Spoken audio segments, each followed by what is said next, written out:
Welcome everybody to Ecotrace Live 2025. It's fantastic to see you all in this wonderful venue, albeit it's a little bit warm. I hope you're all coping with the heat. Thank you truly for joining us. We were really thrilled with the number of people who wanted to come along to this event today, and you are the lucky 40 who have a very special role to play.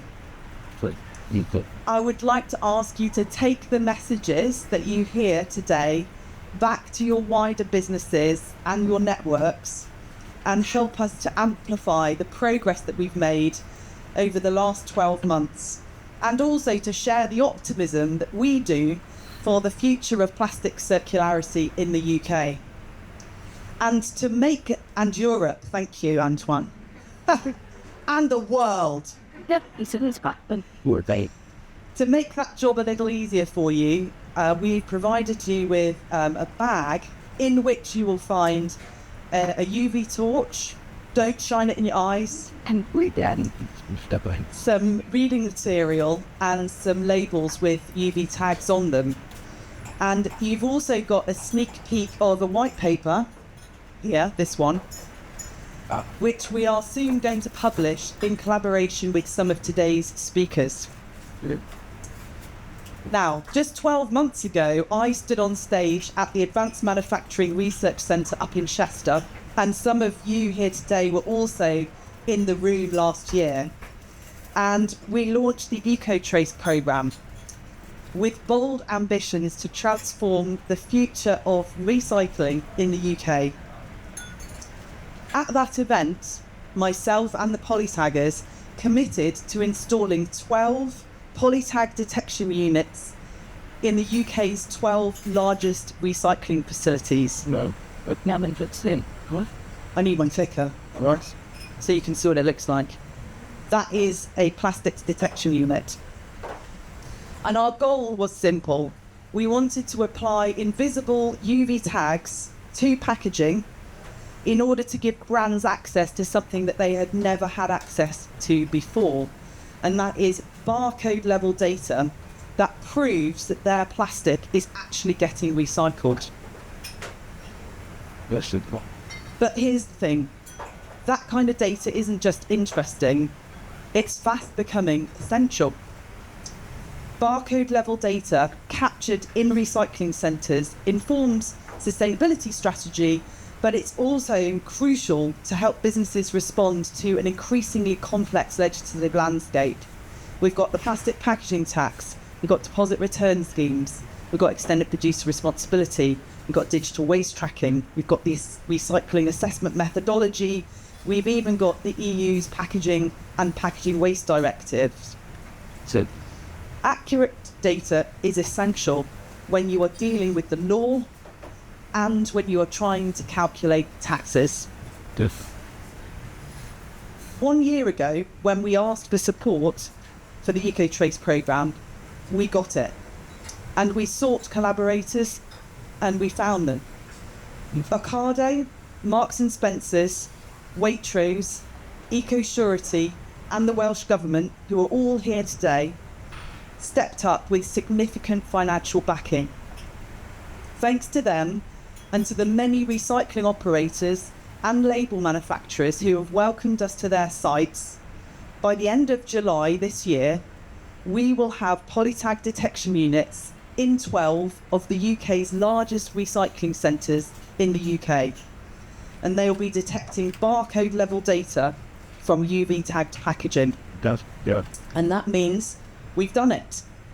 We've delivered on our promise of a year ago, and that means that the UK will be the first and the only market in the world where brands can know with certainty and at barcode level whether their plastic packaging is getting recycled. I think that's pretty cool. And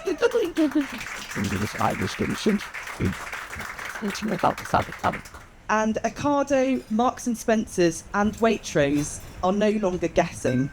They know. And no other brand anywhere on the planet can say the same. They know if their plastic is getting recycled. Yeah.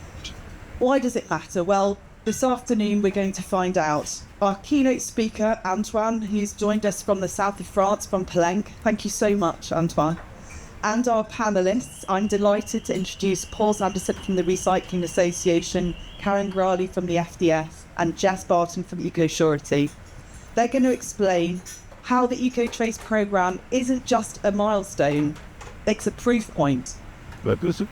The Ecotrace programme demonstrates what happens when we collaborate and we put ideas into action to build a truly circular economy for plastics in the UK and beyond, driven by data. But It's also just step one of a journey of innovation and determination, and a journey that we hope many of you will join us on in the future. Before we dive in, I would like to raise a glass somebody can do it. to our brand sponsors, to the recycling centre operators, to the print specialists, to the Polytaggers, and the Polytag supporters. You are the reason we are here today, to build solutions, to deliver outcomes, and together we believe that the future of plastics recycling in the UK is bright. Here's to recycling at scale, in seconds. Cheers. And a good. I'll drink to that. Right, everybody okay with the heat? I can't wait for you to hear what's next. Please do participate. Ask all the questions.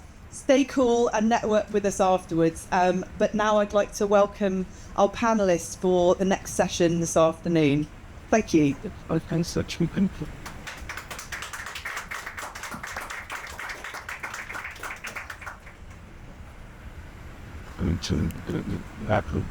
Afternoon, everybody. I'm Paul Sanderson, Chief Executive of the Recycling Association. Thank you to Alice and Polytag for inviting me here today. It's an absolute pleasure to be here, and I think we're going to have an exciting afternoon. So, first things first, just a bit about me. I've been in charge of the Recycling Association for about 2.5 years.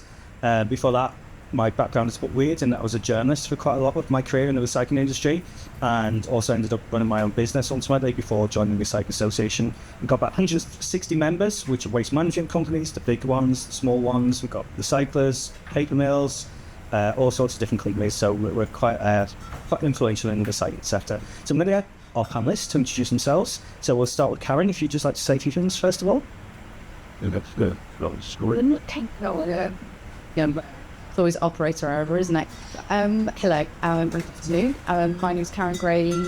I'm currently working with the FDF and in planning the BLC in looking to set up a producer responsibility organisation for UK and DEFRA.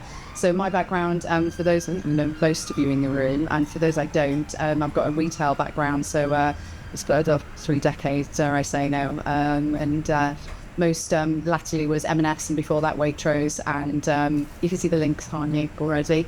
And prior to that was Safeway as well. And then Paul and I just realised actually went to school around the corner from each other. So there we go. There'll be more stories to tell from there, I think. Anyway, great to be here and look forward to all your questions later. Thank you. Should we do Jess first of all? Hi everyone, I'm Jess Barton. I'm from Ecosurety, which is one of the UK's leading compliance schemes. We help our members, who include lots of major brands and retailers, comply with EPR, but go really beyond that to look to make a real difference to packaging and the circular economy. So my role at Ecosurety, I'm the head of projects. So I'm the one who gets to answer the knotty questions after we've presented the sometimes slightly eye-watering bills that people are seeing for EPR, say, what do I do next? And my background, I should say, is in data and analytics. So I've worked in all kinds of sectors, industries. I've worked on data on buses, chocolate bars, all sorts of things. And now I'm in the weird and wonderful world of packaging data as well. So really excited to be here today to talk about Polytag's exciting long. I'm sure everyone knows Alice, but if you just want to say a little bit about yourself. Yeah, thank you. So Polytag specialises in 2 tag solutions. We're here today to talk primarily about the UV tag solution, which has been designed, as I said, to give brands access to data at barcode level captured in recycling centres. so they can stop guessing and start knowing whether their packaging is being recycled. But Polytag also specialises in QR codes powered by GS1. It's great that there's some of my colleagues from GS1 here in the room. I used to work for GS1, and prior to that, Waitrose and Marks and Spencer's. It's great to have you all here. Thanks for coming. So we've got a really expert panel. The format is that I'm going to ask a bunch of questions. If you've got a question that's really pressing, do stick your hand up, or we'll take most of the questions at the end, okay? So let's start with the first one, and as you've got microphone, Alice, we'll ask you first of all. So today we're looking at 3 themes: data, collaboration, and future-proofing with innovation. Could you outline your view of how these themes are vital for developing the circular economy? Yeah, thanks, Paul. Data, collaboration, and future-proofing with innovation is basically the lifeblood of what we do at Polytag. It was really lovely, actually. Just earlier, I was sitting with a group of people here today, and we were just laughing about what a broad sector representation there was sat around the table. We had ink suppliers, packaging manufacturers, recycling operators, and government actually all chatting together. And I think what we've demonstrated at Polytag is that if you are going to build circular economies, you have to get all of that diverse perspective in the room and have everybody really wanting to collaborate together. And of course, some of the reasons why you will succeed in getting these collaborations to work is where there's data that proves there's value in what you're doing. And that's something that we really strongly believe at Polytag is important. And then, of course, innovation. We're all big into innovation at Polytag, but I think if we can't move forward and embrace the opportunities that new technology presents to us, then we're not going to see the step change in the recycling performance that we all know we need to. And so instead of looking back at 1980s technology, we're always championing what's next and what could be at Polytag. Jess, I imagine quite for your members, these themes are really important as well. Could you expand on your view on the themes? Yes, absolutely. I think kind of pick up the point on the circular economy. It just doesn't work without data and traceability. I mean, currently we have a situation where the life of packaging, it sort of peters out after the point where it's placed on market. And I think EPR and the increased reporting burden has really exposed the data gap for packaging. And it kind of stops being an option to have that lacking quality data to drive a circular economy, because you have to know where things are going throughout their lives to be able to decide how to invest in. And I think to kind of step back to what we're trying to do here, this is about recovering value and about recovering valuable materials as well, and avoiding the use of virgin materials. So having the ability to move from a world where things go out into the world, and then I think so. I've heard a really good quote which I like, which is there's no such place as away, but currently with packaging there's this sort of mysterious away where once it's gone on the market we don't know what happens to it really, and that really can't continue, and that's going to be really vital for our members and our producers that we look after. Karen? Well, that's what I make up good system. Yeah, I think, if we think about data, then that gives us, we know where the material flows are going, we can understand how much is where at the right time, so the hard times even, and we know what's coming through the other end, so it gives us that element of traceability. So without it, we're often a non-starter really. Then thinking about the collaboration, well, you're all here in the room, it's about that stakeholder engagement. And if we don't engage and collaborate and work together and share some of the pain points, then it's very difficult to move forward, to learn to stand still. And I think, the final one, we talk about innovation, that gives us the insights into, what's needed for longer term. So some of the things that we've already talked about. If we don't have that foresight and those insights, then how can we develop, how can we use that innovation, and how can we use that to turn into the right investments as well, for our industry, and to make sure that, we've got the capacity that's going to be needed. And I think there's lots of questions, I think, remaining around that, what capacity will we need, where and when, and for what materials. Just plastics, plus, plastics are important, but it's got materials as well, in equal measure.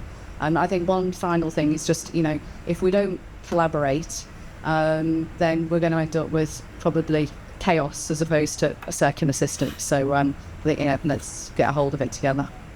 Stick with you, Karen. Out of these themes, where do you think we need to do the most work to link these various chains of the circular economy? So we do this with data, innovation, or the collaboration, or it's all you're in? I think, as I've just said, Paul, probably no surprise I'd say the collaboration piece, because if we're not actually working together, despite all the great data that we have and, the better data that we're producing at the time, actually, they're still working in silos and that data will go unused. So I think it's about the collaboration and that stakeholder engagement, and also being able to trust each other, that actually we can share information, we can share developments and innovation, and how can we kind of co-create the opportunity and the environment for investment in these wet areas. So I think collaboration is a bit of a thread that runs through, but they're all equally important. Alice? I'll tell you what. I would pick data, but not just any data. I think the key thing that we spend most of our time at Polytag focused on is making sure that the data we're collecting is accessible to everybody. And the best way that you can achieve that is by adopting global standards. And Polytag is a proud partner of GS1, not just in the UK, but we're also partnered with GS1 Ireland, GS1 Australia, GS1 US, GS1 France. And for those of you that aren't aware, having global open standards means that everybody in the circular economy can talk the same language, and everybody can collect the data that they need to play their part in enabling the circular economy. And there's no tech lock-in, there's no barriers to entry, and you can really see how that once the data starts flowing, because it's rooted in those global standards, you can unlock all sorts of collaborative opportunities.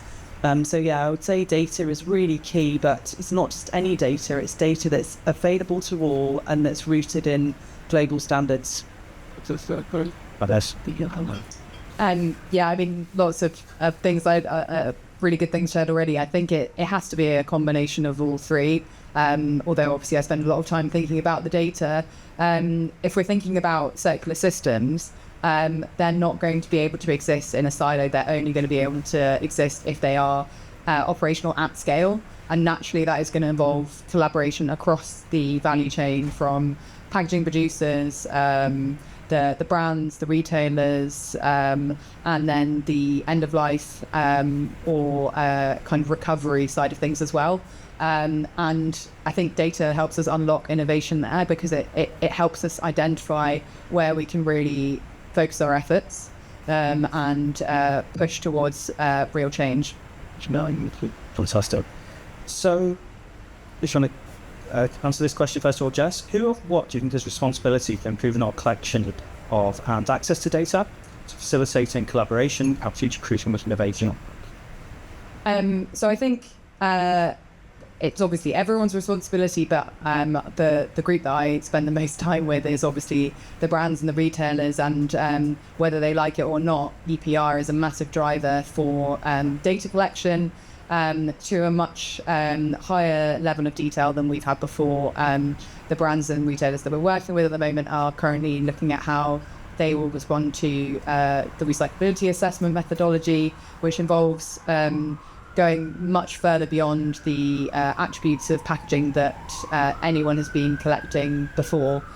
So there is massive focus on that at the moment from the companies who are reporting for EPR, but they can't get that data on their own. And while they can take great strides in the place on market side of things, the end of life side as well is an area where we need greater visibility, because the recyclability standards are not going to stand still, right? They're going to change as infrastructure emerges, as our standards on circularity evolve as well. So we need to know not just what is going on the market, we need to know where it's going, and we need to know what are the areas that we have really scalable circular solutions for. Right. Well, House? Yeah, I was just thinking about that while Jess was talking, and actually it's a really interesting dynamic, isn't it? Like, who's responsible for, collecting and accessing the data and then using it? I mean, of course, yeah, as Jess said, it's everybody's, but actually the government have a massive role to play here, because if the government are not incentivising businesses to get hold of data in the first place, then nobody's going to be bothered. And the way to incentivise people to want to know what's happening to their packaging is to reward them if they can report favourable outcomes for their packaging life cycles. And I was on stage just a month or so ago talking about how, at the moment, government policy really comprises of quite a lot of sticks and not a lot of carrots.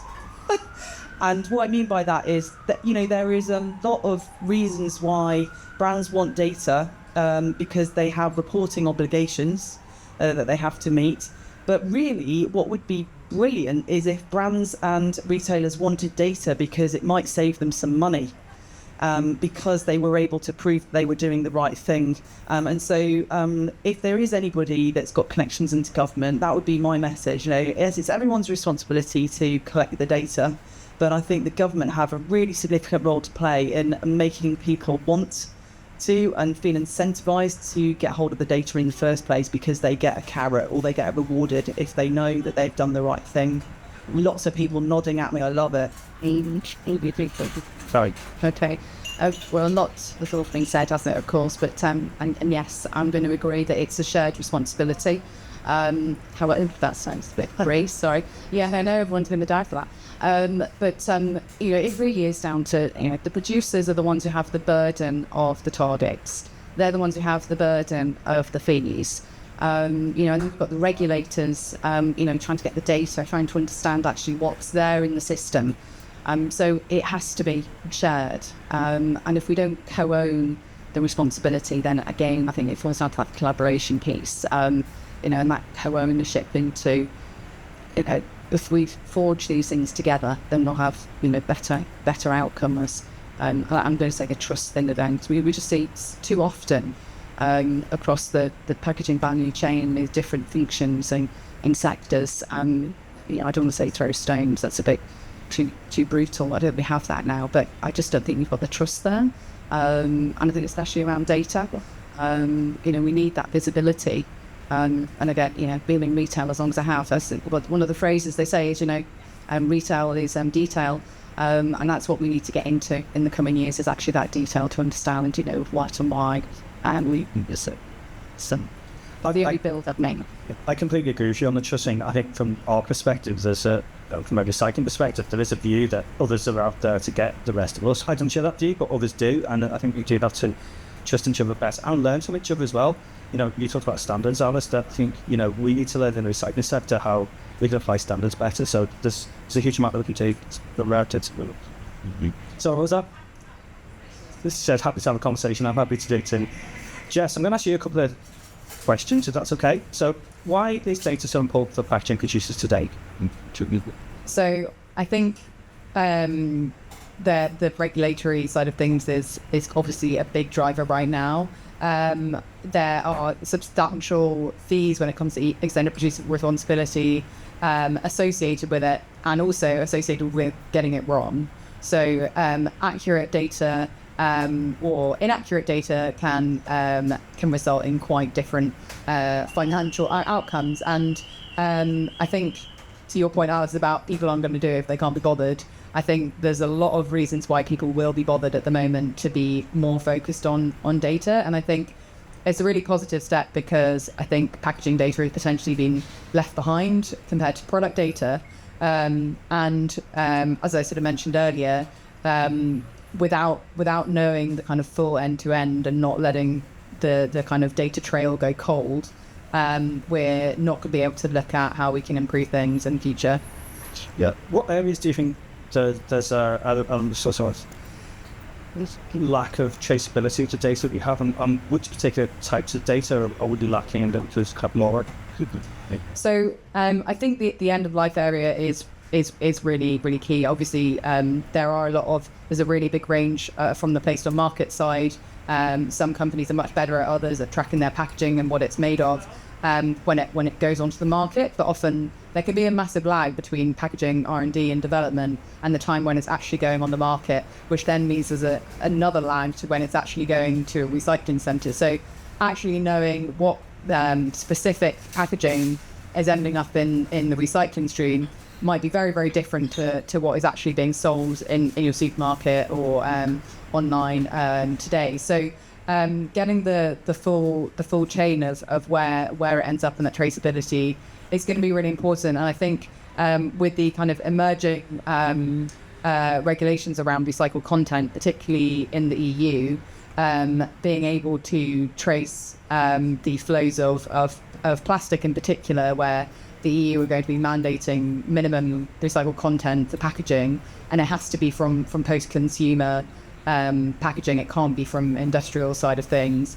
That's going to make traceability, while it feels like a kind of nice to have at the moment, it's going to become really critical to make sure that there is actually enough recycled content available to meet the demands of the system.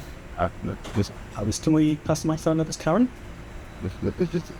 Karen, how do you see the three elements, the three themes, data, collaboration, and innovation, coming together in the UK recycling sector today? So I think we're starting to see it coming together. When you think about, Polytag and all the work that's been done, and obviously the great successes already with the brands that have already been mentioned. I'll mention again, there's Cardo and some of those, and there'll be a whole flood of others to come. But we're starting to see the value of data and to be able to understand where your packaging raw material is. When we're designing for recyclability at the outset, as a producer, you're thinking about your product, you're thinking about it's fit for purpose, how you can extend the life of preserve your product. Because of course, all we want is products to reach our customers as we intended for them to enjoy them. But now, ever more so, we're thinking about what do our customers and citizens do with it when they've actually enjoyed those products. And something I've been known to say is that product and packaging is integral to each other, and I believe that ever more. But now with the addition of data as well, because, and again, another phrase that I've been quoted on is around data is the new gold. I've said that for quite some time now. But the more we understand our data, the more we understand what materials we're using and where, and why, then actually the better information we have and the better informed we'll be when we're faced with the likes of obviously the RAM for the recycling assessment methodology, the eco-modulation that's coming, all of those things. So I just think it's vital for the future, really. And I don't think you can put a price to it. So the more we know and the clearer we are, the greater visibility we have, the better outcomes we have. One of my sort of bugbears is that the public aren't talked about enough about the circular economy, and they're almost forgotten that everyone else is going to do it for them. And I'm not sure that's always the way, so I'm really delighted that you mentioned that they need to be taken into consideration. Yeah, well, actually they're the residing factor, because we can do all the work that we do, make all the investments that we do, make it, design things for recyclability, make the choices and the difficult choices sometimes around materiality as well, and cost, because these things don't come cheap or free, as we all know. But actually, if the customer and citizen doesn't do the right thing with it, it's to no avail. So actually, that link is ever more growing and ever more important to drive that behavioural change. And of course, it's data that will allow us to understand what the public think. Yeah, absolutely. We need to do it for them. They don't need to have to think. It should be intuitive and instinctive, and that's when you're doing a great job with things like Polytag. And actually, the customer doesn't need to think about it. Again to you, Karen. So what extent do you think BPR, simpler recycling, and DRS will drive us to be better collecting and analysing data, cross-sectoral collaboration, and ensuring that we allow innovation to flourish? So we've got all of those things, haven't we? We don't know the impact of DRS yet onto the recycling systems and the local authorities and councils. It's going to not insignificant. What will happen with plastic tax? Is it going to go up? To your point, making sure actually we've got enough of it, but actually available at the right prices to drive the right behaviour. This is the worst, and you sat there and you go, okay, well, you can have this, but actually it's 3 times the cost of what you could have had. But then as a consumer doesn't know, and there's no end benefit, and you can't guarantee that it's been recycled. your network, that system isn't there, it's not functioning as it should, then you kind of question why did you do it. But it's still being done, I would say. Retailers and brands are estimating about. So that was the first bit around the data. Three parts of your question. Go on. Sorry, it's a difficult question. So what extent do you think you got some things like DRS or JavaScript collecting and analysing data, then cross-sectional collaboration and sure that are innovations for us? So I think yes is the answer, as long as we can actually join our period dots. If we don't join everything up, then we'll be continuing to work in silos. We need that holistic picture, holistic theory. I think once we get to that point, and actually, what I'd like to say is that's probably what a producer-led organisation can do for us as well. Out there in the industry, working obviously very closely with when there's X one, closely with Polytag and with the government. So, let's get the right regulation, but also as producers, let's get our hands on the levers that can then start to make the differences. We're the ones who are the specifiers. We're the ones who know what's needed. Then let's work with community to tap. So I can't just expect you. Thank you very much. You want to pass the microphone to Alice? Right. Yeah, has anyone got any questions before we move on? We'll take some at the end as well. Let's stop thinking about some questions, okay? And we'll get some off in a minute. And if you don't, put your hand up, I'll come and ask you anyway. Alice, what are the enablers of innovation in the UK recycling sector?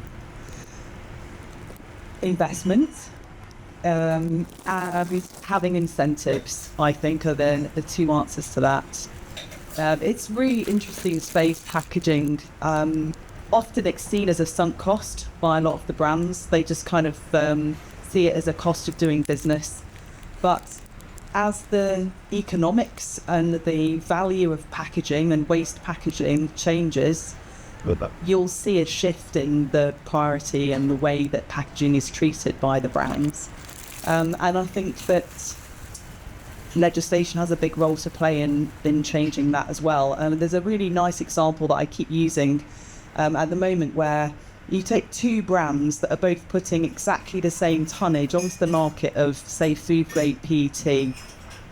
Under the current EPR system, they'll both be paying exactly the same fees. But if brand A is much better at designing for recycling and communicating to their customers about recycling and making sure that as much of that material is ending up in the recycling waste stream, but they're not seeing any benefit in their EPR fees compared to brand B that's doing none of that activity, it feels genuinely inequitable and not the way that we will be able to incentivise investment and therefore incentivise innovation. I would just summarise by saying, investment is absolutely key, but you can't get that unless you prioritise the data and you think about how the way the data is being used by the market can drive that change. Do you think there are any policy areas like DRS, for example, where we're risking losing out on our ability to gather data by using legacy systems rather than using innovation? And we've only got about 5 things this there. No. Anybody that knows me knows that I can talk about deposit return schemes all day long, and actually this event isn't about deposit return schemes, so I won't spend too long on it, but thanks for the prompt, Paul. I mean, it's a great example of where we really should be looking to embrace innovation and new technology with our deposit return scheme design. So there's a lot of movement towards 1980s reverse vending machine technology with the current trajectory of the deposit return scheme in the UK. We are still absolutely determined to make sure that it's a hybrid scheme that's delivered in the UK that can benefit from advances in app-based solutions to support consumers recycling at home in a way that suits them. And mobile first is absolutely critical. But I'll stop there. So final question, and if you in the audience would like to answer this question, please do stick your hands up. So final question is, looking ahead, are you confident that us as stakeholders in the UK packaging sector and the cycle sector, the wholesale economy, etc., will have a better better activity and the opportunities to grant new solutions as we move towards a certain economy? So we would like to start. Yes, sign up for Polytag. I think we are on the cusp of a great advance in people having confidence in data from areas that they've never been able to have before, both driven by EPR but also with the likes of technology that Polytag are happening. Aaron? I'm going to be slightly controversial. So I'm going to say yes, if all of those things, as we said, are lie and actually come true, then brilliant, absolutely a chance. But I'd say no, if actually we fail and we don't seize this moment in time that we've got now, where actually, with government, with regulation, legislation, if they want to hear from producers, to be able to shape the future, so that we can actually ensure that we get the right investment levels and have the confidence to be able to invest. So that's really fun in the UK. So I think if we can make sure we can through that selective racing things, if we can make sure we've got that collaboration together, then I think we can do it. And I think it would be a great shame if actually we miss out, because when it's going to be the next time there's going to be a reform of producer responsibility into an extended producer responsibility, despite the crop-up. If you want 1 or 10, let's see that moment. People big yes. So good and good, yes. Good. Are you looking at the audience like to answer that question, or got any questions they'd like to ask for the panel?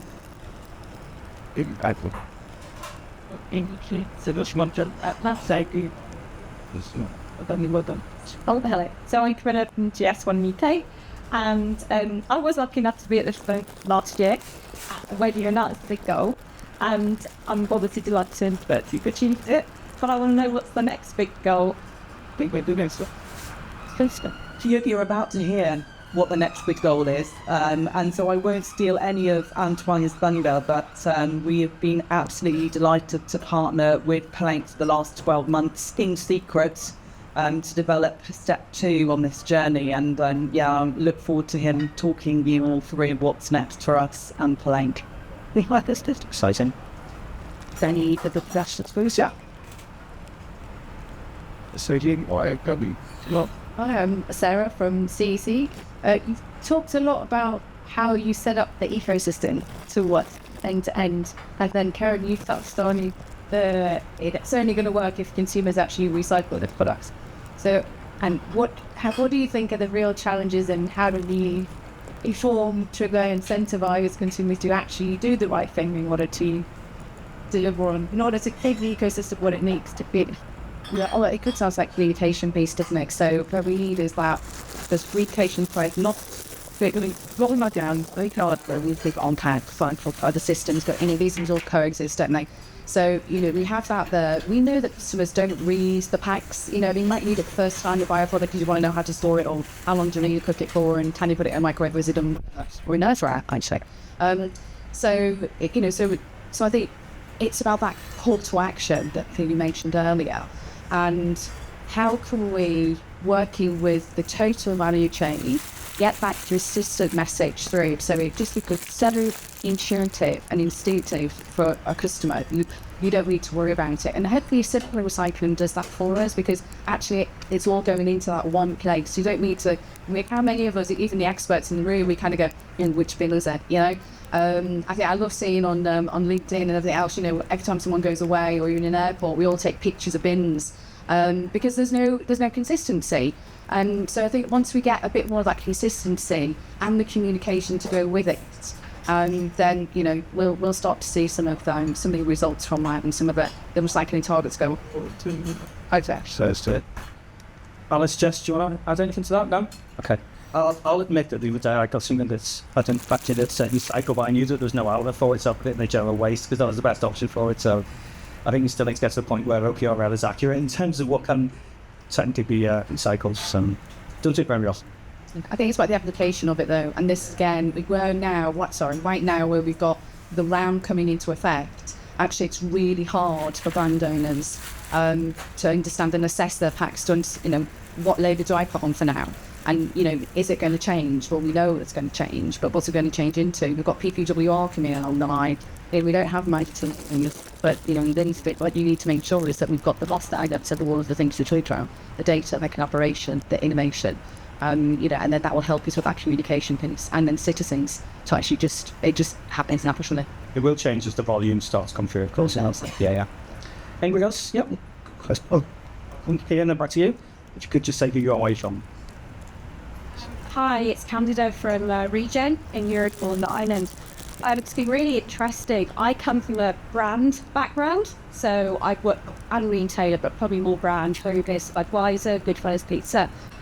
And sort of the light bulb moment I've been having recently, you talk about collaboration, absolutely agree. I talk about innovation, absolutely agree.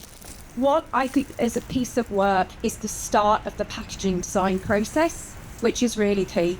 You've probably all written packaging briefs. I have done. You've done to your advertising packaging agency. It's at that point, probably when you put your brief in and you have your first concepts back from your agency, that the collaboration has to start. We need to be working with the recycling companies. What is the best recyclable material we need to do, if it's plastic, etc., if it's glass, if it's paper. And to me, that has really got to be driven.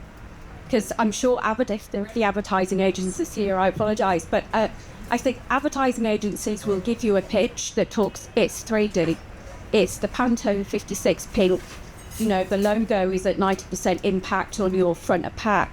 But actually, what is the material? It's going to be printed in, packaged in, and it has to be brought in much closer in the process. And I've learned from that as well, so I'm probably talking from experience. So I just want to put that as a flag. When we talk about innovation and collaboration, let's start earlier in the packaging design process. And I know there are people here from Sainsbury's, M&S, I'm actually sitting next to a packaging company here. I think there's a lot of work to be done with that triparte for collaboration. With that. Yeah, I mean, it's a great point, and I think from our members' perspective, it's a conversation we're having more and more, and I think DCR and the RAM really sharpens that, because it now makes total sense to educate your design agencies about recyclability, because what they suggest to you might have a material impact on the compliance fee you're going to pay at the end. So we've been working with a number of our members to help shape those packaging strategies, to shape those guidelines, so that, as you say, it's baked in from the start, and it's not kind of artificial. But again, the kind of lag in the packaging world is definitely a case factor. What is very brilliant about now is that it was designed 2 or 3 years ago. So making sure that it kind of keeps up, and that we're aligned with the infrastructure money shots going, that's a real challenge. I absolutely agree with you. And back in my days in M&S and Waco, it's one of the things that was on the brief, and that wasn't on there for I think some of the earlier days, is actually, well, what's the impact to EPR, and also, is it recyclable, or is it reusable, and it has to tick some of those things in its criteria. So I mean, I said earlier, they're integral to each other, so we need to be thinking how to right from the outset. And as Jess says, and we said we know we have choices around materials that we can use. What we need to be able to do is to help brands and help the brand owners and the designers to make those right choices. And I think we don't always want to be bound by, stifle creativity by cost. That's all what I can tell. I have that cited back to me over the years. But actually, I think it's challenging with designers even more so, because actually, if we can do it within these realms, it's even better to the environment. So, again, another scary fact. It's kind of relevant in a way when we're thinking about resources that we're using, and we talk about inks and things as well. Assuming that's all coming, and that's a bit scary world. But I was listening to something the other day around obviously global warming, like the weather, and they say every degree counts. And actually, I think if we can manage our resources better and use less in multiple different ways, that's when it's going to help. And that's what we need to feed back into the creatives, because they'll love all that. So, Just one question. Never fixed that. The second quality pipers. Sure. So the name's Tom from KCC, which is a supermarket in the Philippines. So a bit of a bit. My question is and this may be to the panel, but also to some of the brands and retailers here, is for early movers being part of the Ecotrace program. Have you seen a positive response from consumers? So whether that's better product reviews or improved sales, or what kind of responses already come from consumers? I think Laura, who's sitting with next to you, might actually be the best person to answer that brilliant question. Laura's been a real champion of the Polytag solution, both the QR codes and the UV tags, since the beginning. So Yeah, over to you, Laura. Thank you, Alice. No problem. So we did a trial together, what, a couple of years ago, at least we did the trial, and the customer sentiment couldn't have been more positive. So we are lucky to not do a trial anymore, but be there fully ready with UV tagging going forward in the next few weeks. So we are truly excited. And we really encourage the rest of brands and retailers to come on board. And I'm doing a call to action on your behalf and all of your behalves, because as we've heard, is so much needed, and we need to collaborate for it to be all as part of one. So come on board. Thanks, Laura. Now that I've got the mic, Go. ask the question. Sorry. We've talked a lot about circularity from a point of view of recyclability, but there's reuse, which is imperative when we are talking about circularity. How can Polytag technology help reuse when we're talking about data? And within reuse, there's so much lack on data, and how we're going to be the quality going forward on reuse packaging, and how we can get incentivized as an industry to adopt reuse. It's a great question, Laura. And we're very proud to supply QR codes to all of the Ocado reuse canisters. I don't know if anybody's shopped at Ocado and ordered any of their reuse products, but our QR codes are on those canisters, and we're seeing more and more inquiries about how particularly serialized QR codes, so that is a QR code that is unique to every instance of packaging, can be used as a trigger and scanned at all the points in what will hopefully be a circular reusable supply chain in order to track and monitor and report on reusables. They're an absolute critical feature if you want to be able to capture the data that proves your reusable item has indeed been through the circuit at least 6-10 times, whatever your target is. And the other thing just to mention is if you are going to use codes or tags to trace your reusables through the circular supply chain, then our advice would be to make sure that they meet Jess 1 standards, because in that instance, any third-party app that might incentivize reuse, or any supply chain scanning device that might be used to check packaging in for cleaning or sell it to a consumer for their use, can then be accessed by any of these tools because it meets the GS1 standard and is therefore accessible to anybody to grab the data within it and use it as required. Karen, Jess, any thoughts on how we can make reuse a better part of the circular economy? And then that's the last question. We've got one more. Oh, okay. Yeah, I mean, I think as I said at the beginning, without data, we can't actually get anywhere with reuse. We need to know that something's going out, it's coming back. It needs that traceability. So I think the Polytag technology is a really good application to have. Then, which has already been said, but the only thing to add to it is just about kind of the reverse logistics that's required for that gains where the data and actually helping with that to understand actually where is your inventory at any given time and how long does it stay at there, so you understand actually how much do you need and thinking about its own reuse. So there's lots of complexities in there, but it's worthwhile, and as Laura and I and others know, it's worth going down that trail just to see where it can get to, because that's where we need to get it to. We need less single use and more reuse. Chris, one last question here. So could you just say who you are and where you're from, please? Hi, thanks so much. Neela Maloney from BAT.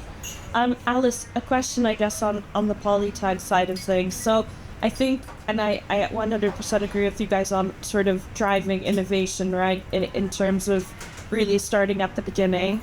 What I'm noticing and what we're facing quite often is pushback from brands and marketing teams on simplifying packaging, make it easier to recycle, because there's often a dilemma between sort of the premiumness of a product and how it's packaged and how consumers perceive it, which then oftentimes stand in the way of recyclability. How do you think brands could leverage Polytag's system to better inform consumer decisions to in turn get away from this premium and sustainability in packaging, stand sort of juxtaposed to one another instead of supporting one another? It's a very good question. I mean, I'm not particularly qualified to talk about material types, material formats, but certainly one thing that we do see a lot of is using QR codes in order to deliver premium messages and to deliver fresh messages to consumers directly at barcode level. And so there is some really fantastic examples in our suite of case studies where we've got very, very premium brands who have produced fantastic, really artistic content, particularly video content, and they want to make sure that that is shared with consumers. And one of the most accessible ways of doing that is to put it behind a QR code and then to keep refreshing that content regularly in order to maintain consumer engagement. And because the QR codes that brands manage through our platform operate at barcode level, you can deliver hyper-relevant content about your brand, and you can also refresh it as many times as you like. The landing page is fully editable, as Laura will tell you, and many of our other brand clients who are here in the room today. And we know that we get very high dwell times on our landing pages because they operate at barcode level. So traditionally, like a dumb QR code, which has just got a web address embedded in it, you'll see about a 5-second dwell time. People scan it, realise they're just reading generic content, and then they will bounce off again.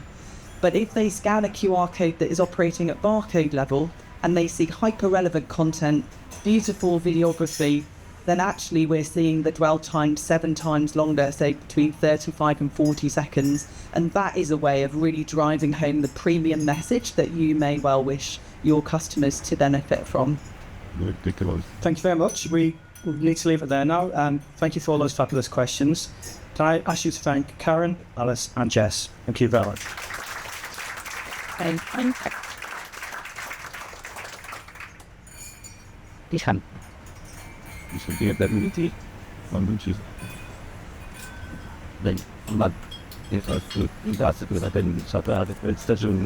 Just while they all swap microphones, I'm just going to briefly introduce Antoine, who's here from Pellenc. So as Alice said, we've been working in secret, many trips to France, using the incredible expertise of the team there to take our detection technology and then enhance that and use that into the future of recycling sortation. So Antoine's going to come now and give a presentation on the work that they've been doing and the work he's historically been doing on technology and traceability and sortation. Thank you. Thank you, John. So I wasn't sure I was the one next, but okay, let's see. How does this work?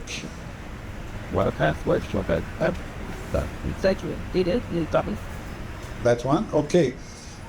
So I'm from the Pellenc ST company, and I'm going to say a few words about us first, then explain how we made the great encounter of Polytag and what we've been able to do and what it could be used for, which is most important for you. So that's my content. I don't have to explain the circularity gap, I guess, but I will do it anyway quickly. And then I will try to see what options have been around for many years or for a few years for having more knowledge about edge packaging. And especially a big project I've been working for, the Holy Grail 2.0 project in Europe for the past 4 years, where I have been heading the intelligent sorting work package. And we ended up at the end of this project both happy and unhappy because it was we had great success, but it was not good enough to get through, and we were asking ourselves why. And several blocking points were on the way.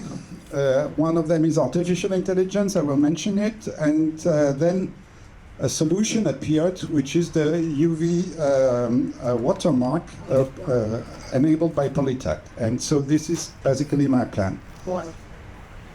So who we are optical sorter manufacturers. I was one of the founders in 2001, and we are 280 people today, selling all around the world with 70% export. We have about 3,000 optical sorters around the world, 200 of them in the UK. And Well, we're growing quite reasonably at 15% a year on the average, and that's a bit more than the market itself. But I won't go too much into that. So we'll supply machines, but we also supply the design of a sorting center that goes with the machines so that all of that can work together. And there is also a consistent data exchange between the machines to improve the operation of the MRF. By the way, didn't you plan to show your video before me? Because I'm not sure how many people are familiar with the MRF at this point and with the way optical sorting is working. But I always know that in any of my talks, when I show that first, people tend to understand much better. So I will give the word to Alice maybe for a few minutes. It's just 2.5 minutes, but you will see how with the data that is recovered in real time on a conveyor belt, we then blow on the right products just a few milliseconds afterwards, and then we can separate them basically in 2 parts or in 3 parts, whatever. And then if we cascade machines like you have seen on my big picture, if you cascade up to 15 machines in a recycling center, then you can have any granularity in the sorting. So I give the word to Alice. But that's good. I mean, I wasn't going to show this video because it's just weird pressing play on a video when you then appear on the video. But here we are. It's meta. I'm just going to press play so you can listen to me. Right. Yeah, just grass, isn't it? Where it's like what happened set. So Now, hold on a minute. Use the arrow again. We know that the future of recycling is intelligent, data-driven and circular. Our transformative powder commitment to Pellenc, a world-leading manufacturer of optical sorting technology, is a force for good. Over the past 12 months, our teams have collaborated closely to design, manufacture and optimise our breakthrough system, one that can both detect and sort plastic packaging with unprecedented precision. great.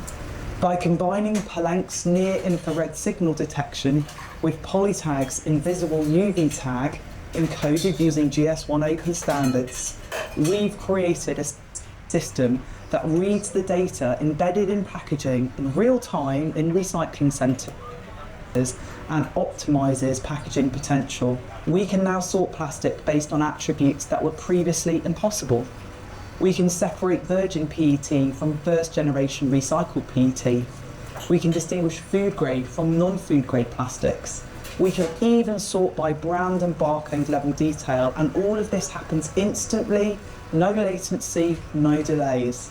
Just extreme levels of bale quality sorted by any attribute encoded in the UV data matrix. And for brands, this is a game changer. If you want your packaging back now, there is a proven method to do just that. Tons of packaging have already been sorted by brand and barcode. This technology lays the foundation for future-focused digital deposit return schemes that don't rely solely on reverse vending machines. Instead, UV-tagged in-scope plastic can be sorted into high-quality, food-grade streams directly at recycling centres equipped with a Polytag-enabled Pellenc system. Progress is fast. Outcomes are, quite frankly, groundbreaking, and the implications for circularity are profound. To investors, partners and innovators, if you want to see this technology scale, now is the time to get involved. The future of packaging recycling is here. Let's maintain the value of material by detecting and sorting it better than ever before. Let's make circularity commercial, because all this is worth saving.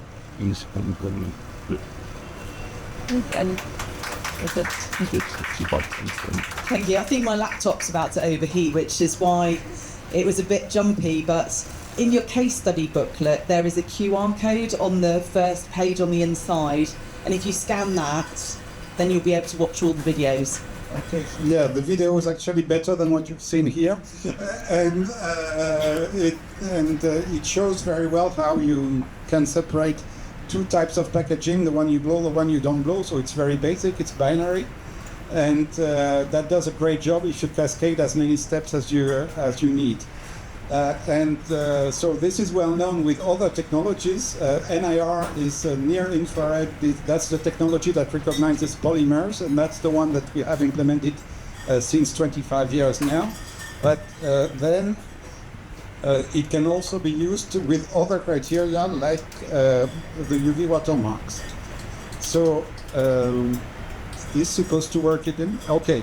So circularity is a buzzword, but here is the image that shows what circularity is today, or at least what it was in 2018, so not that long ago at world level. So not a great picture. It was 12% circular, 12% only, and a lot of the rest, 25% was incineration for plastic, 40% was landfilling, and 19%, especially in Asia, was mismanagement.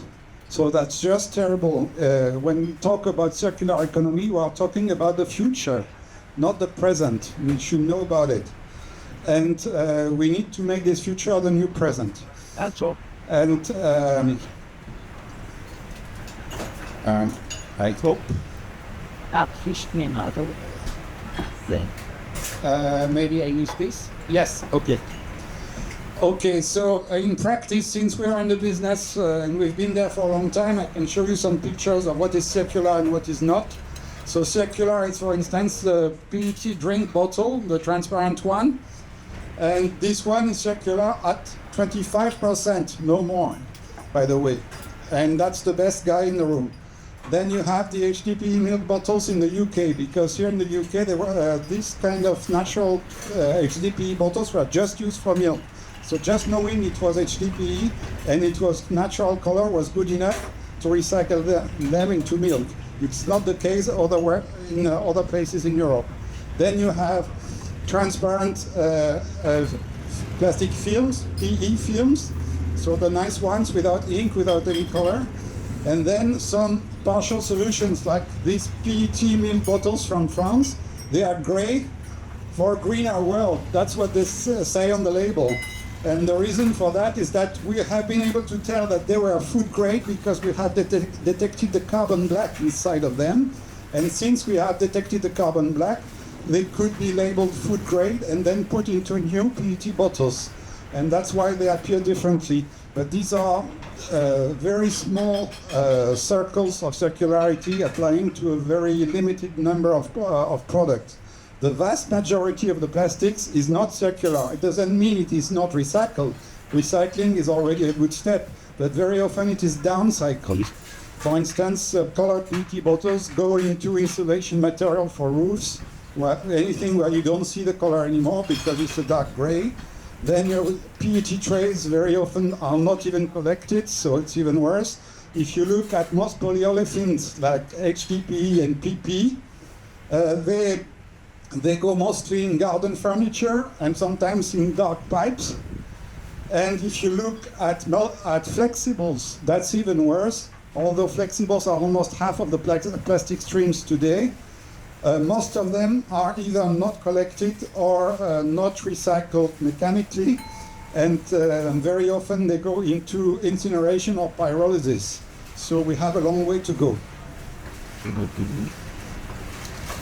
And this long way to go has been expressed by the PPWR at EU level, and you have very similar objectives in the UK, as far as I know. So let me recall the main objectives: 30% recycled content for PET drink bottles, 10% for contact-sensitive packaging, like flexibles, for instance, 35% for other packaging, not PET, and so that's a very high number.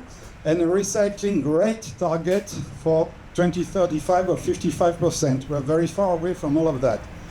But if we want to do that, we need granularity. That's the new buzzword. And granularity means knowing more about each packaging so that every package can go into the same kind of usage. So not only food grade we need for food grade, this is required for FDA approval or EFSA approval, but also cosmetics should go into cosmetic grade.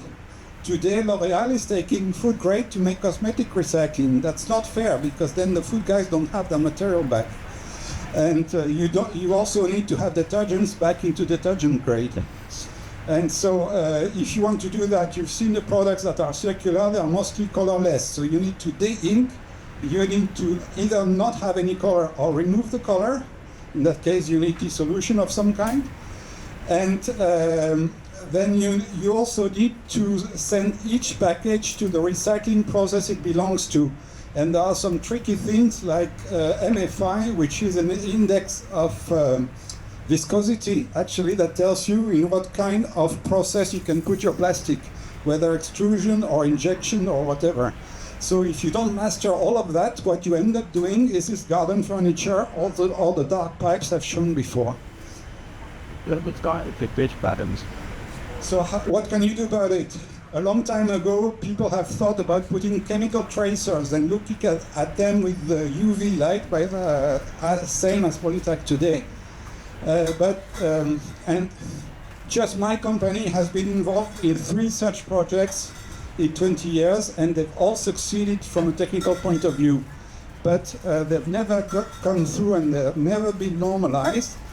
One of the reasons is that each tracer encodes 1 bit of information, which is present, non-present. So if I want to if I have 4 tracers, then I can have 2 to the power 4, which is 16 different answers. One of them is 0, which is not interesting, so I have 15 different products I can encode.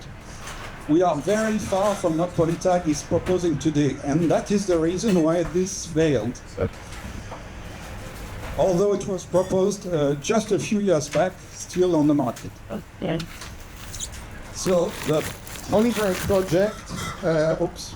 Something happened to my title, but you can see it at the bottom. The Polytag project has been a very big project managed by the European Brands Association, EAM, in Brussels, where many of the brands in the room belong to.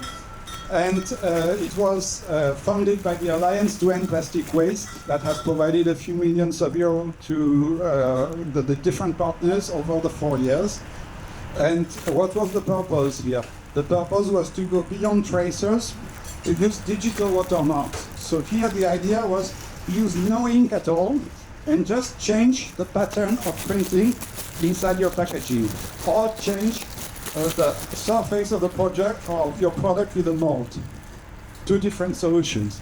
So this is very smart because you don't add any ink or anything in the product, so you don't have anything to remove when recycling. So that's very efficient, as you can see, we did that with the Digimark company, and this is one of their documents. It looks like this. That means it looks like you don't see anything, and it performs like this, which should remind you of something about Polytag, right? And we have the same thing in molded version here.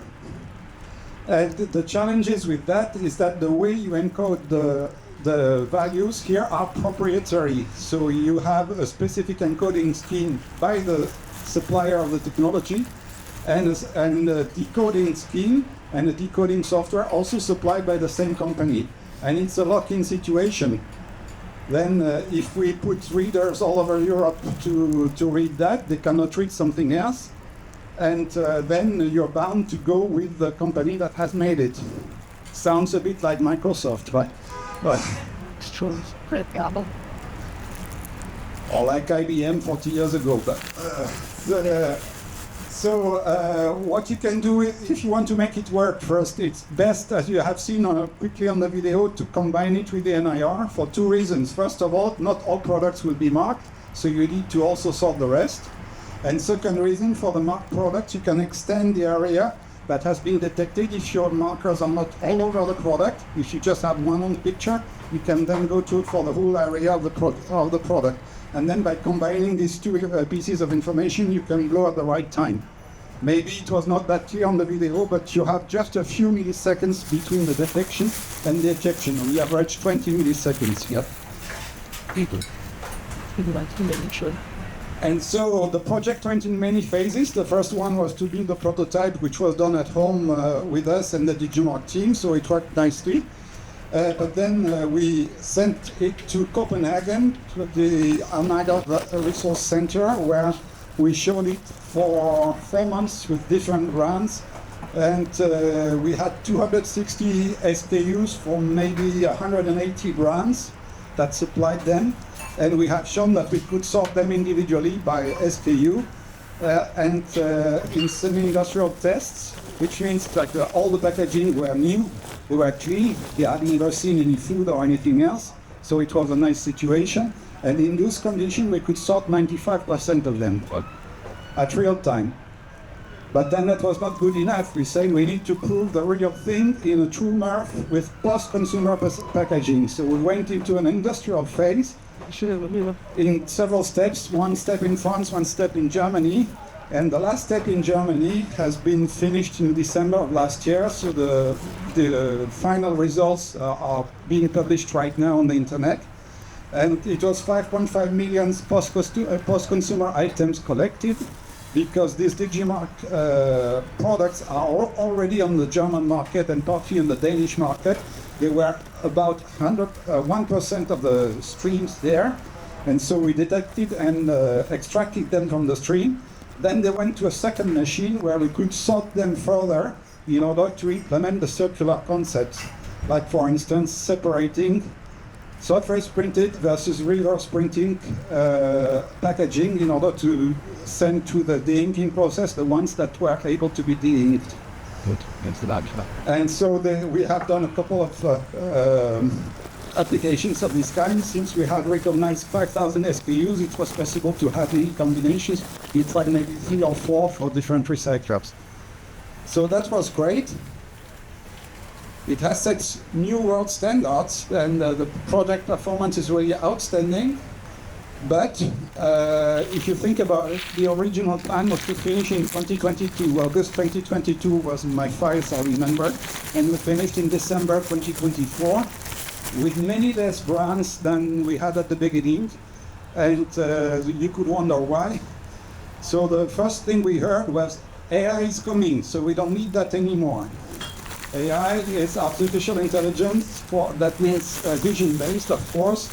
And of course, for brands, there is no direct cost. Let us just show my packaging to a computer, and it's going to take care of my problem, and that's the end of it.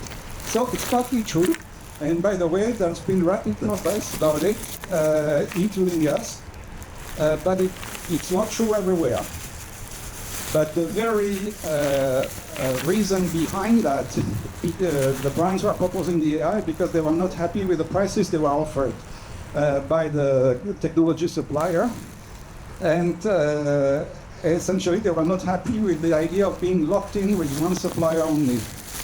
And so GS1, who is in charge of normalizing the use of these watermarks and who is heading the data management work package, was not happy with that and came to us and told us, we found this company in the UK that don't you think that's a solution? And we said, okay, contact them and see with a few labels what we can do. And that's how we got in contact. So a few words about artificial intelligence. So I'm not going to explain all of it. So you know it's a matter of showing a camera and a computer many objects, the good guys and the bad guys, and you tell them who is the good guy, who is the bad guy, and then the neural network will adjust itself and find the criteria that are behind it and can enable the decision, if there is a criterion. So in my example here, there is a good one. It is elongation, the ratio of the length over the width of a package. So 20 years ago, I had to write a computer program to compute the length, to compute the width, and calculate if my ratio was good. Today, I don't do that anymore. I tell a computer, find it for me, please. And it does. And when it does it right, it does a great job. And so we have a very good application with that. And we do that not only for this HTTP, but for all kinds of rigids. So we have working applications today on PET, food PET versus non-food PET. This is the picture here. It also works on PP, on PE, and on PS, on rigids, because we have shape differences, we have color differences, and so on.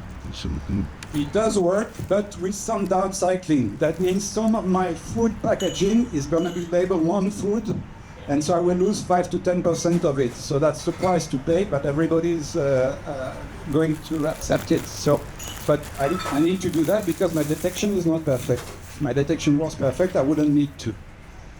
And moreover, there is a whole category that doesn't fit, the flexibles, because here I have bags of chips of different kinds, shapes, colors, dimensions. They are all similar and they're all irrelevant with respect to the composition of the package. So you can try. I have some colleagues or competitors like Grey Parrot here in the UK who claim that they can do miracles in AI. I challenge them to show me something about it. By the way, I talked to them directly and they confirmed to me that they only have solutions there. So you need something else. And you have something else. Can we clap again? So the bright idea, it was already explained, it's to first use a different wavelength. So that means in the visible domain you don't see anything. So you're not bothered for your artwork of your packaging. You don't have to go to your marketing team.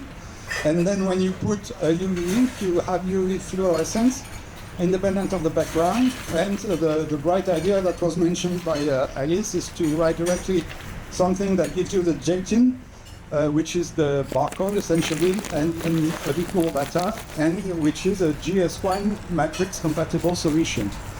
So it's a bit like tracers, but you just use one ink because all the information is in the printed pattern. That means you don't need that many colors to do that. What I like to say is that in order to write the Bible, black ink was good enough. So you can do a lot with one color. Unlike digital watermarks, the pattern is written in clear form and with the proper lighting, with the kind of lights that are given to you today. And you take your smartphone and you will be able to see what is the code. So that means no risk of locking with one supplier. That means if people are not happy with Pellenc one day, they can go to my competitor and ask for a reader. If they're not happy with Polytag, they can go to someone else and ask for the same system. The real master of the game will be GS1 here, because GS1 will define what is the standard and who has to follow, for everybody to follow now. And if you have a standard that is set, of course, the early runners, like both of us, will hopefully make a better business, but it's open to others. And moreover, the resolution is lower, so the patterns are bigger than the Digimark patterns or other patterns that we've also worked with. And so it translates into a solution that has 3 times less hardware, and so 3 times less cost in the machine. And the sorting performance was visible on the video. I didn't compute precisely so far. We made several tests. All of them had efficiency above 95% and purity above 95%. Efficiency is the proportion of objects that you wish to sort and that you actually sort. Purity is what you get in the final container. So it's the purity of your final lot. Tells you how much contamination you have in the end. So these two numbers are essential to assess the quality of the sortation. And this has been done at industrial speed. So it was a small machine, 1.2 meter, at 3 meters per second, which is the standard speed on the market. That translates into 2,500 kilograms an hour. And as I speak, and as you will see in the next picture, we have now a 2 meter wide machine that is just being produced, and so we're going to be able to handle 4 tons an hour, maybe more, because what's next is also to accelerate the system. We have something called top speed, which is 4.5 meters per second. We're going to try it next. I think, John, you're confident that it should work, right? You've both looked at the software. And the other thing I'm confident with is to try post-consumer products, which is still the step that's missing today. And hopefully we'll get in a few weeks from you post-consumer products from the UK, which are HDPE milk bottles, and they will have gone through MRFs in the UK, and we will collect them and try them at home. And we know from previous experience what matters is not where the machine is whether we're handling a post-consumer or new products. And so once we have proven that we can sort the post-consumer products at home, we'll be very confident about the industrial application. And last but not least, test on flexibles. So far we've been working with some PET bottles where we put labels around, just for examples. But next, the main application, as I was explaining, it is going to be flexibles. Yes. The use case is, again, sorting by packaging usage, food versus non-food, cosmetic detergent, also hazardous for chemical products, other. And that means if you want to do it by shape, you can. But instead of 2 classes, you have to differentiate 5 or 6 classes, so it's becoming more challenging.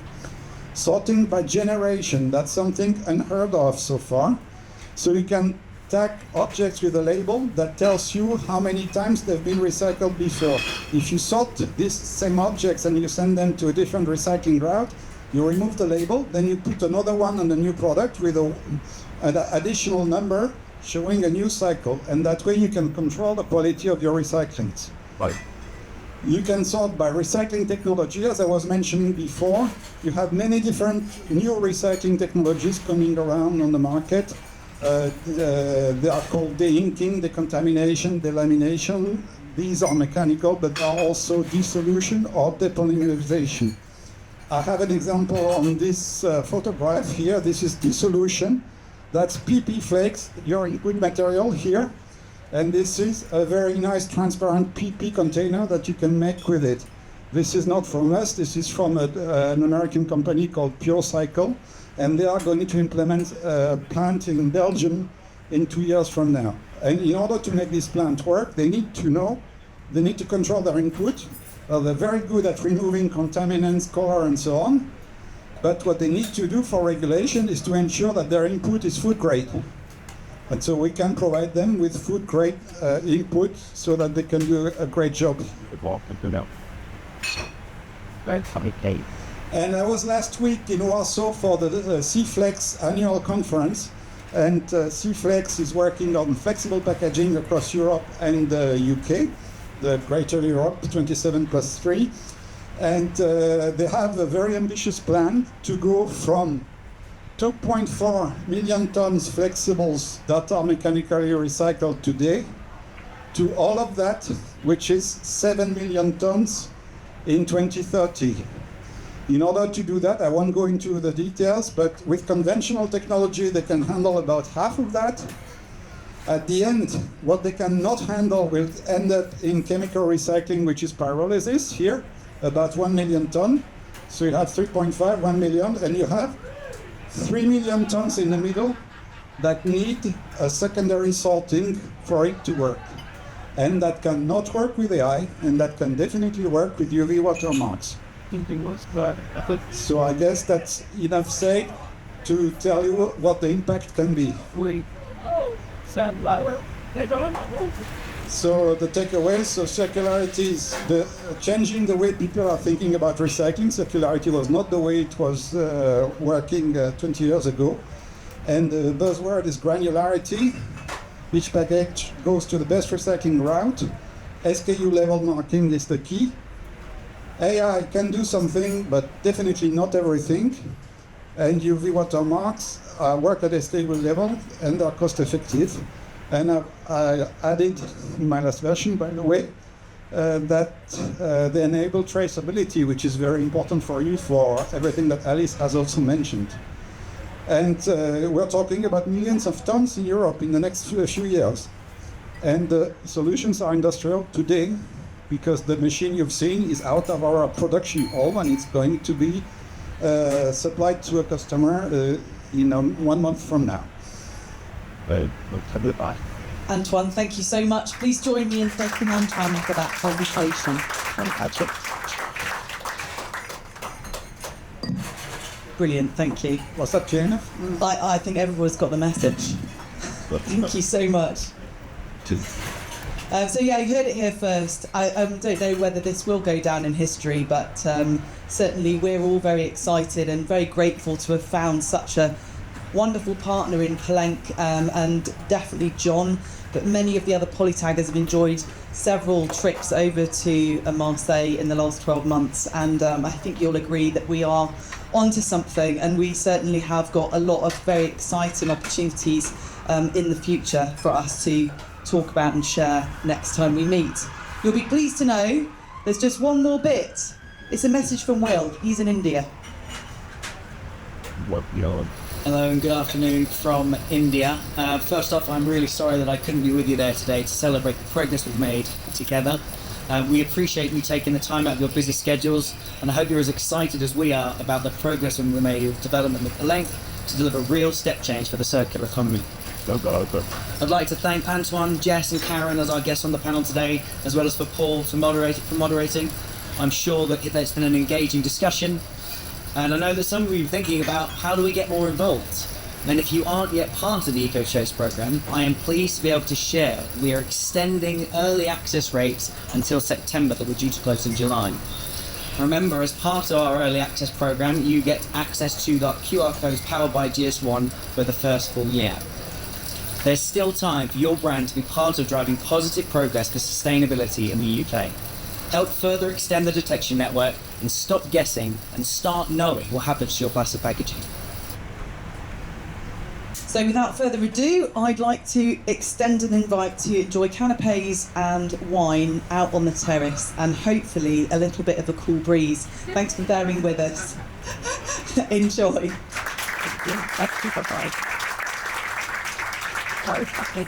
Sorry.